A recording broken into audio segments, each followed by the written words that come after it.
آج ہم بات کر رہے ہیں خانہ آبادی سے خانہ بربادی تک۔ ساتھیو، آج ہم ایک ایسے بچے کی بات کر رہے ہیں جو پیدا ہوا تو 400 ایکڑ کا مالک تھا۔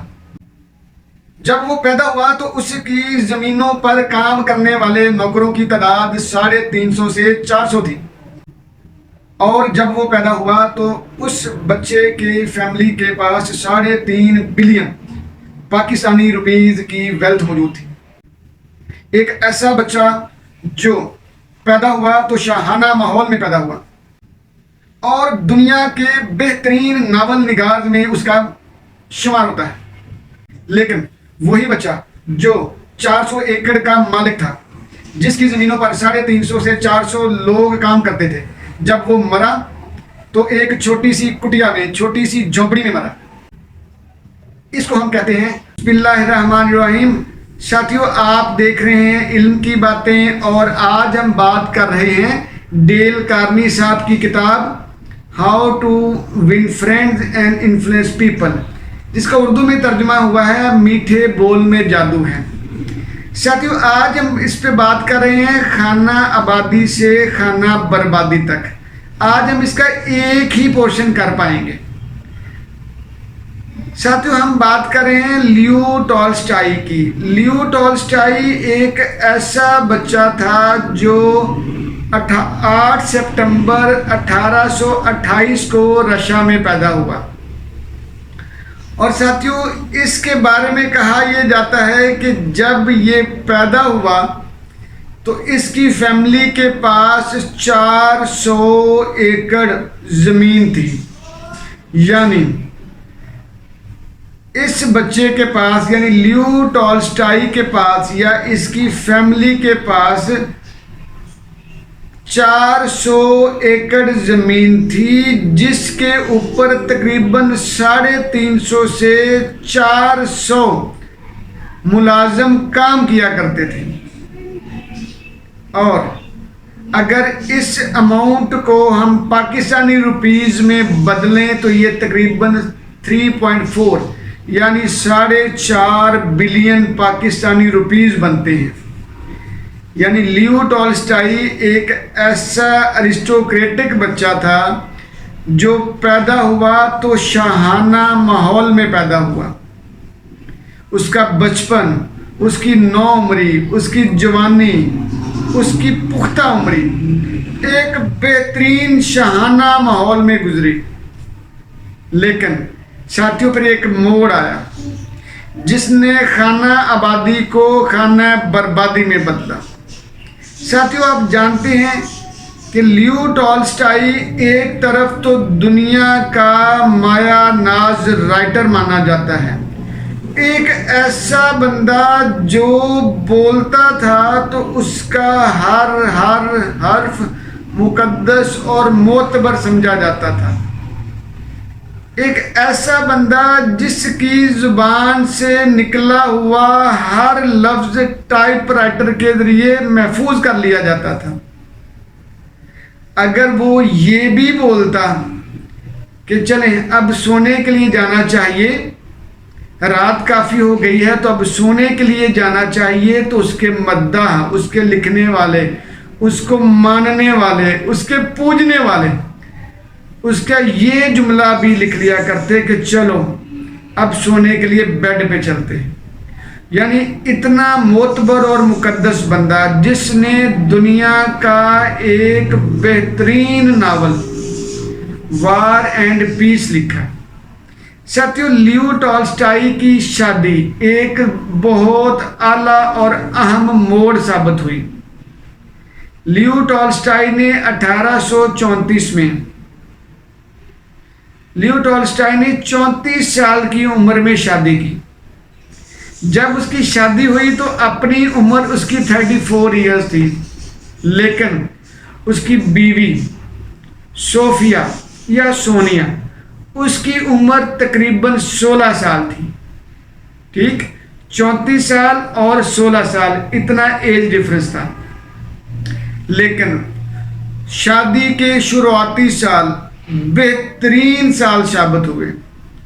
لیو ٹولسٹائی نے 13 بچے پیدا کیے۔ یعنی وہ 13 بچوں کا باپ تھا، اس کی بیوی اس کے شہرہ آفاق کتاب وار اینڈ پیس میں اس کی معاون و مددگار رہی۔ اس کی تمام رائٹنگز میں یہ ایک کریٹک، نقاد اور اس کی ہم رکاب رہی۔ ساتھیوں پھر ایک موڑ آیا، ایک تبدیلی آئی۔ اب تعلقات خانہ آبادی خانہ بربادی میں بدلنا شروع ہوئی۔ آہستہ آہستہ لیو ٹالسٹائی وقت کے گزرنے کے ساتھ ساتھ ارسٹوکریٹک ماحول کو چھوڑتا چلا گیا۔ وہ سٹوئک ہوتا چلا گیا، وہ درویش بنتا چلا گیا، وہ دنیا کی شان و شوکت، دنیا کی آسائشوں سے کنارہ کشی اختیار کرنے لگا۔ لیو ٹالسٹائی کی بیوی اس تبدیلی کو بھانپ رہی تھی، وہ اس کو دیکھ رہی تھی، وہ اس تبدیلی سے ناخوش تھی۔ قصہ مختصر، وہ بیوی جو اس کی کتابوں کی، ناولز کی بہترین کریٹیک تھی، اب اس کی آئیڈیاز، اس کی بدلتی ہوئی زندگی پر بھی کرٹیسزم کرنا شروع ہو گئی۔ اور یہ کرٹیسزم اس حد تک بڑھا کہ زندگی اجیرن ہو گئی۔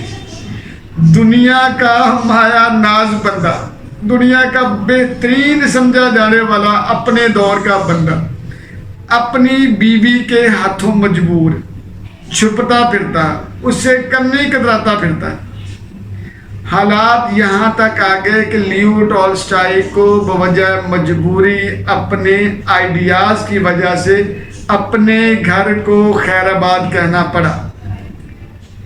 اس کی بیوی اس حد تک پھوہڑ، اس حد تک نیگیٹو مینٹلٹی والی، اس حد تک نیگیٹو کرٹیسزم والی ہو گئی کہ لیو ٹالسٹائی کی زندگی کو اجیرن کر کے رکھ دی۔ ٹالسٹائی صاحب نے اپنی کتابوں، سب سے پہلا مرحلہ تو اس نے یہ کیا کہ اپنے زمین جائیداد اور اس کے سارے معاملات سے اس نے ہاتھ کھڑے کر دیے، اس نے اس کو چھوڑ دیا، خیر آباد کہہ دیا، اپنی ساری ارسٹوکریٹک ماحول کو خدا حافظ کہہ دیا، اس سے جان چھڑائی۔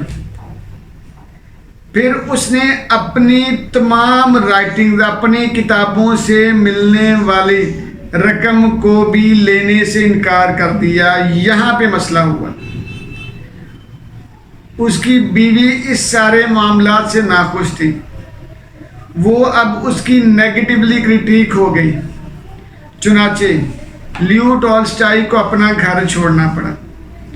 ساتھیوں، اب خانہ آبادی خانہ بربادی بننا شروع ہو گیا۔ یہ وہ بندہ ہے جس کو دیوتا مانا جاتا ہے، جس کی کتابیں، جس کے الفاظ، جس کے انداز، جس کے ہر عادت کو اپنایا جاتا تھا۔ اس کے نام پہ میوزیم بنے، اس کے نام پہ مجسمے بنے، اس کے نام پہ پتلے بنے، اس کے نام پہ ادارے بنے، اس کے نام پہ عجائب گھر بنے، اس کے نام پہ کتابیں لکھی جانے لگی۔ کہا یہ جاتا ہے کہ لیو ٹالسٹائی کی اگر رائٹنگ، اگر اس کے لفظوں کو ملایا جائے، جوڑا جائے تو 100 سے زیادہ ضخیم کتابیں بن سکتی ہیں۔ لیکن یہ بندہ خانہ آبادی سے خانہ بربادی کی طرف گیا۔ کیوں گیا؟ ساتھیوں، رائٹر نے، ڈیل کارنیگی نے یہ بتایا ہے کہ یہاں پہ اس کی اور اس کی بیوی کے درمیان ناچاکی کی وجہ، اس کی بیوی اور اس کے اپنے آئیڈیاز میں زمین و آسمان کا فرق آنے لگا۔ جب اس کی بیوی اور اس کے آئیڈیاز میں فرق آیا، یہ فرق بڑھتے بڑھتے بڑھتے اس حد تک نمایاں ہو گیا کہ لیو ٹالسٹائی کو اپنا گھر چھوڑنا پڑا۔ تو ساتھیوں، ڈیل کارنیگی نے کہا ہے کہ یہ ہے ناکامی کی وجہ، یہ ہے بربادی کی وجہ، یعنی وہ خواتین، وہ بیویاں یا وہ لوگ، وہ خواتین جو اپنے شوہروں پر بلا وجہ تنقید کرتی ہیں، بلا وجہ ان میں نقص اور خامیاں تلاش کرتی رہتی ہیں، ان پہ شک کرتی رہتی ہیں، وہ اپنے خانہ آبادی کو خانہ بربادی میں بدلنے کی خود ذمہ دار ہوتی ہیں۔ رائٹر نے یہ پروو کیا ہے کہ جب لیو ٹالسٹائی مرا تو اس نے یہ باقاعدہ وصیت کی تھی کہ میرے جنازے پر، میری میت پر، میرے مرنے کے بعد میری بیوی کو میرے جنازے پر نہ آنے دیا جائے۔ اور رائٹنگ تو یہ بھی بتاتی ہیں کہ جب لیو ٹالسٹائی کی بیوی اب آخری عمر کو پہنچی تو اس نے اپنے بچوں کو بلایا اور یہ اعتراف کیا کہ ان کے باپ یعنی لیو ٹالسٹائی کی موت کی ذمہ دار میں خود ہوں۔ وہ یہ اعتراف کر کے مری کہ میں ہی یعنی لیو ٹالسٹائی کی بیوی ہی اپنے شوہر کی موت اور اس کے سارے معاملات کی ذمہ دار ہے۔ ساتھیو، یہ ہیں خانہ آبادی سے خانہ بربادی تک لے جانے والے معاملات۔ ہم انسان تعلقات کی وجہ سے چلتے ہیں۔ ہمارے تعلقات بہتر تو ہم بہتر۔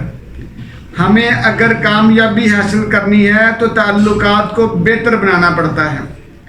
اگر ہم کامیابی چاہتے ہیں تو ہمیں تعلقات کو بہتر بنانا ہوگا، لیکن بالکل اس کے برعکس اگر ہمارے تعلقات بہتر نہیں ہوں گے تو ہم کامیاب نہیں ہوں گے۔ ساتھیو، یہ تعلقات ہمیں ہمارے گھر سے بھی بہتر ملنے چاہیے۔ پہلی بات، ہمیں اپنے گھر سے انرجی چاہیے۔ اگر ہماری گھر کی انرجی نیگیٹو ہوگی تو ہماری باہر کی انرجی پازیٹیو ہونے میں ہماری بہت جان اور جوخم والا ماحول چاہیے ہوگا۔ اس لیے رائٹر ڈیل کارنیگی نے کہا ہے کہ خانہ آبادی سے خانہ بربادی تک لے جانے میں جو بہت ہاتھ ہوتا ہے وہ ہماری گھریلو خواتین کا ہوتا ہے۔ وہ کہتا ہے کہ ہماری خواتین جو جب وہ بیویاں بن جاتی ہیں تب وہ بہت عجیب طرح کا روپ دھار لیتی ہیں۔